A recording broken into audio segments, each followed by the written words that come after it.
Hey, amazing souls, and welcome back. We are in another exhilarating episode of That Big CEO Energy, and I am absolutely thrilled to dive into this topic that really resonates deeply, not only with many of you remarkable women out there, but myself. Today, we're going to take a journey together through the landscape of self-worth struggles, exploring the ways that they manifest and really discovering how to embrace our value as trailblazing women CEOs. So grab your go-to beverage, settle in, and let's embark on this powering expedition. You are listening to That Big CEO Energy, where we talk all things business, life, marriage, and push you to a new edge of discovering what that big CEO energy means for you. Listen, I understand that we have barriers that we carry from when we were once employees, and those have impacted us as we continue to build our businesses. I'm here to walk alongside you and give you encouragement through interviews with friends and other women in business who have broken down those barriers and paved their own way.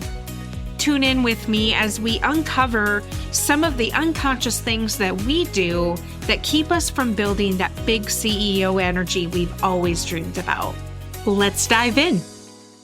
First things first, let's really talk about the ways that these self-worth struggles manifest in our lives. They might show up as these sinking feelings that, like when you receive praise, right? And you think to yourself, do I really deserve this? Or maybe it's that gnawing voice telling you that you're not qualified, no matter how many qualifications you have. Out there, it's you have to be certified in this, and you have to get certification in this. And there is a lot of emphasis on education in America, right? These feelings might even disguise themselves as procrastination and playing small to avoid standing out in a big way. Acknowledging these feelings is a really powerful step to overcoming them. And, vulnerability, my true friends. It's a true superpower. It's really the courage to say, yes, I have moments of self-doubt, and that's okay. Like when you truly open up about your struggles, you really create an environment where others can do the same. I know that when I am surrounded around people that naturally have a tendency to just go deep, right? I love to have deep conversations with people, and some people don't like that. Some people, it takes a minute to warm up.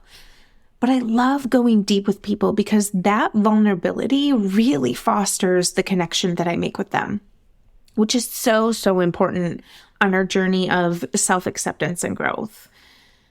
And I want to address the idea of competition and comparison, right? We're all on these individual paths, and there's really no need to dim our own light to let someone else shine. I see it over and over again where women don't do the thing. They don't start the business. They don't go out and, buy the thing that they wanted. They often settle for other things. And it's because they think that they're not worthy of that. They think that, I can be spending my money on my kids, right? I can be spending my money on my parents. I can be spending my money on other things except for myself. And there is a time and a place, right, to spend that money. I understand that some things might be, some things might be selfish. I get that. But there comes a time where you really have to release this idea of comparison. And it usually comes in this form of competition. Now, there is truly healthy competition for women in business or women in general. And I would say that the healthy competition comes from us wanting to do better and be better so that we can lift up other people. And it's not supposed to come from a place of, I want to do better and be better just to be better, right? Just to say I am better than that person, in my humble opinion. And I want to just remember that there is room for everyone at the top, and our collective success lifts us all higher. And I really wish there was a way to like really root for one another. I don't see that so much anymore. And I wish there was a place that we could come back and do that and really celebrate, each other's victories and create a culture of empowerment and collaboration.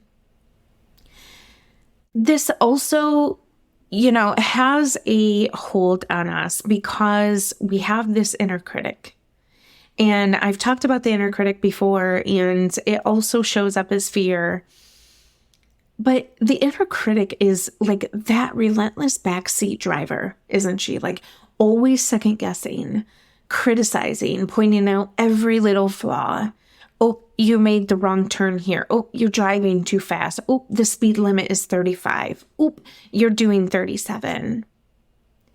But it is also a place where it can become paralyzing, right? Where if we're hearing it too much, it's like, oh, well, then I'm just going to let you drive, right? Like if you are riding in a car with someone and every single time they are criticizing what you're doing or, telling you that you should be taking this way or, oh, you should really park in that parking spot. It often feels like, what can I do right? And so oftentimes if you're with a friend that does that, when they say, oh, we should do so-and-so, oftentimes you'll just say, yeah, I'll meet you there. Or yeah, I'll let you drive. That's fine. Because you don't want to deal with that, right? You don't want to make decisions. You don't want every criticism to come up. And I get that. But we also have the power to change the narrative. When this inner critic starts her chatter, there's room for pause, and there's room for breath, and there's room for replacing these negative thoughts with affirmations.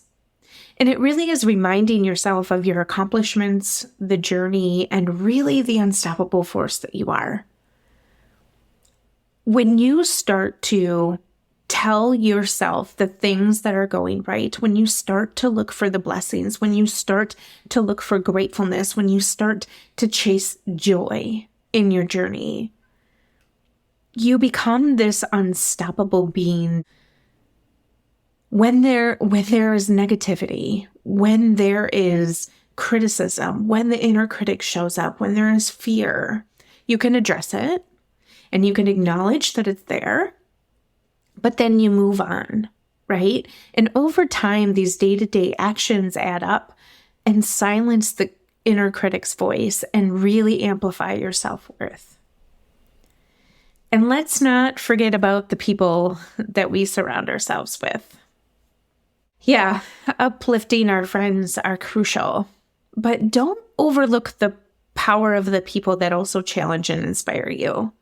A lot of people say, surround yourself around people that are of the like mind. And yes, I agree. People should share your values. They should challenge your values sometimes, I think. But I also think that there is room for people in a non-negative way that really push you to be better and who challenge and truly inspire you. And these are the ones who ask the tough questions, right? Who nudge you to think differently and to aim higher and to break through those self-imposed limits. Embrace those people who hold you accountable to your aspirations. It is really, really easy to run away from them. And it is really, really easy to sort of not surround yourself around them as much because it feels like no matter what you say, they're always challenging you. And there's a difference, right? There is a difference between someone challenging you in a negative way, saying you shouldn't do X, Y, and Z, or, oh, I don't think that's a great idea, or why would you ever think to do that? There's those people. And then there's other people that say, have you thought about? Or have you considered? Or what would it look like if? And those are the people that I want to be around. Those are the people that I want to be, right? I'm really listening to who it is and listening to what they're saying.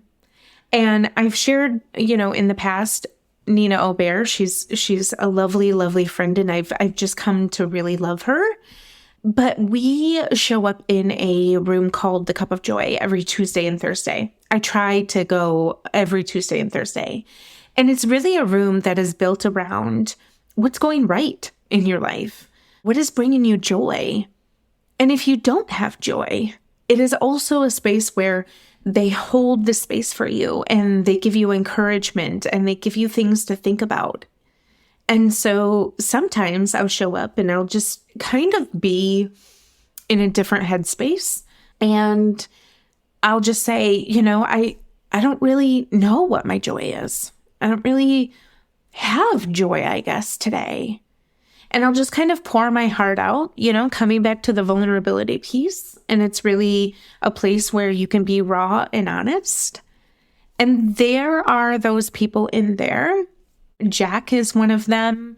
Bethany is another one of them. Beth is another one of them. All wonderful women. I'm actually going to link them in the show notes, their Instagrams, because they are beautiful souls. Go follow them. But they always show up with this beautiful place of what would it look like if you thought about it differently? And I'm really sorry that you're hurting, and that's really difficult.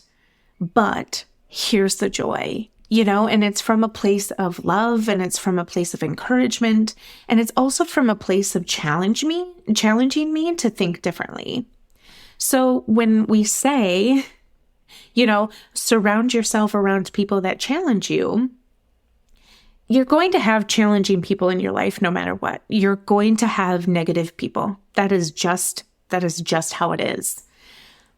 But there is a workaround, right? You can show up differently. And I have to laugh because the other day we were in Cup of Joy and someone had mentioned that they put a phrase behind the person's name. I can't quite remember what it is. But so when that person calls, right, or that person texts, before they even get to that point of having the conversation or, opening the text, they are met with a reminder that this person is a challenge. And again, I can't quite remember the phrase, but I was like, this is amazing. I went through my phone, right? And you really start to think about how many people you have that are challenging in your life in a negative way, and how many people are challenging in your life so that you are grown, you are pushed, and you are excelled. And so if that's nothing else that you take away from this, at least maybe you can go through your phone and figure out who the challenging people are. One of the things that I would say too is, if those folks are, if you go through your phone and there is more people that are challenging in the negative way than there is challenging in the good way, you are who you surround yourself around. If you find yourself just feeling like your business is stuck or feeling like you should be so much farther ahead, and you're talking to the same people that are criticizing you in a negative way or challenging you, quote unquote, in a negative way, if you're only talking to those people, would you consider that maybe your growth is because you're hanging around those types of people? And I'm preaching to myself as much as I preach to other people. But I really think, when you start to embrace vulnerability and you really start to connect with people, it is only really truly through that vulnerability that we're able to do that. And when we rise above comparison and competition and really celebrate each other's unique journeys, we're able to tame that inner critic with daily acts of self-affirmation and really surround yourself with a tribe that uplifts, challenges, and really ignites your growth.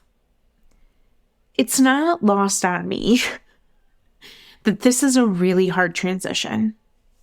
It's not lost on me that I am preaching to myself as much as I'm on my soapbox preaching to you. But I think there's something to be said about, when we work through fear, when we work through the backseat driver, we get to the point where it's kind of like, now what? I have recognized, right, that fear plays a part of my life. I have put fear in the nosebleeds because fear does not have a home in the front row. I've done all of that, but what is next?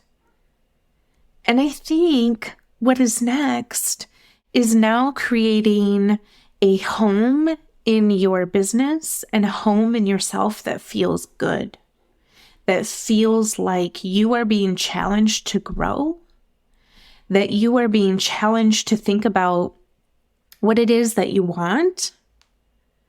And I feel like that for me, but hopefully for the other people that have done this work as well, I really feel like that's the next part. That is the next phase of working on yourself. And I've adopted this notion, and I love Laura Kelly and Savannah Gatto for bringing this to the table of your personal development is your business development. So again, if you are finding yourself in negative talk, if you are finding yourself surrounded around people that are just begruntled and bewildered and just not talking nice to themselves, not talking nice to other people, it's kind of time to reevaluate how much those people are going to play in your life. I really, really, really hope that as much as I sit down and I recorded this podcast for myself, that there's something that can come out of this. And the self-worth struggles manifest in our lives only if we let them.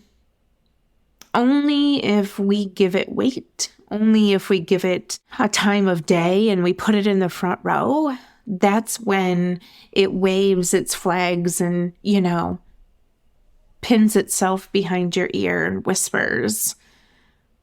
So I really hope that if you are experiencing that sinking feeling when someone gives you praise and you just think to yourself, I don't deserve this. I hope and I pray that you will have the courage to weed through those people who make you feel that way, weed through those thoughts that make you feel that way, so that on the other side, you can have less of a phone that has a phrase after their name, and more of a phone that the phrase says, good challenger, or pushes me to be the best, or gives me things to think about. I mentioned in my last podcast episode that I have friends that if I just need a little bit of encouragement, right, and it's light and fluffy, I know who I can go to find that. If I need someone to really get deep in with, to really understand, like, what is going on? What do I need? How can I have a different perspective than I have right now? I also know who those people are. And I think it's a matter of really reflecting to yourself and saying, what do I need? And when you get truthful with yourself, when you get to the place of honesty, when you get to the place of feeling like all that is left is to find those people because you've done the work of being honest, then your self-worth doesn't become chasing accolades. It becomes chasing the challenge, chasing to be better, chasing to grow.